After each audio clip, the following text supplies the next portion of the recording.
Hi, this is Electric Universe Geology Earth News.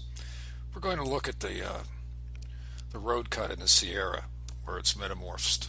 I left a few points out in the earlier video. This is street view from Google Maps. Here's the area to the left, to the west, where it's not particularly lithified. There's layers of rock, but it's sort of conglomerate. I showed that in the earlier video. I'll show it again. This is the middle of the formation where it's highly lithified.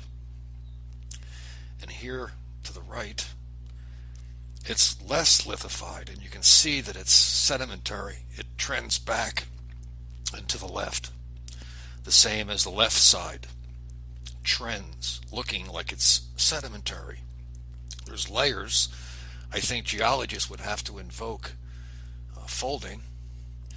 And by the way, it's geologists who think that in order for these rocks to be metamorphosed to this degree, they have to go down 20 miles. That's not my position. My position is that this is electrically done in situ, right where we see it. So now we're going to look at the different levels of sedimentation remnants. I think it'll be helpful. This is the left or west side. It does not appear to be metamorphic to me. So this looks sort of like conglomerate with some slightly lithified rock layers, but it has a definite trending pattern away and to the right.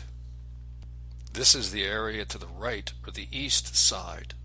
To me, these are all layers of sediment, the wind coming from left to right, and this backing up and getting more and more vertical as it becomes more and more intense. This is slightly metamorphosed. We'll see different progressions of the metamorphic process where you can see it's sediment, and then you can see it's warped and twisted sediment, and then you can see it's tortured, warped, and twisted sediment. So this is the far right-hand side. To me, that's obvious trending. This area is to the bottom right. You can see the different layers. Now, maybe this was laid down horizontally and folded into this shape, but I seriously doubt that. This is slightly metamorphosed. You can see foliation layers.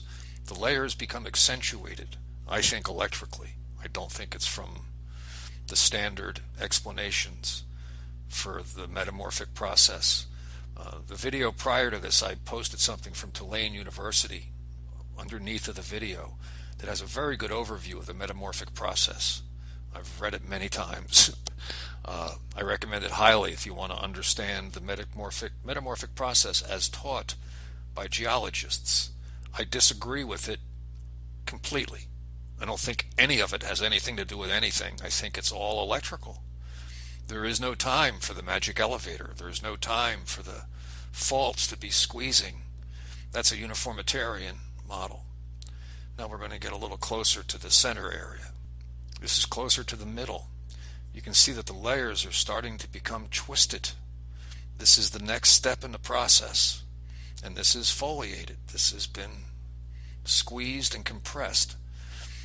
They say it takes 20 miles because it's not just temperature that's required, but it's pressure. I was challenged on this, so I called my friend Mel Atchison, an astronomer, and I said, I need pressure, Mel, not just heat. And he said that the Z pinch, or Bennett pinch, which is part of the plasma world, part of a Birkeland current, can provide more pressure than gravity could ever hope to cause. Beyond anything, at the center of any object, you would never have as much pressure as is available with a Z pinch or Bennett pinch. So that is part of this process. It's not just heat that's available, it's pressure. Now we'll go back to the center again just for one quick look. This is the next level up the scale of twisting and bending of the strata. They probably were straight at one time. This would have had to have happened post-deposition.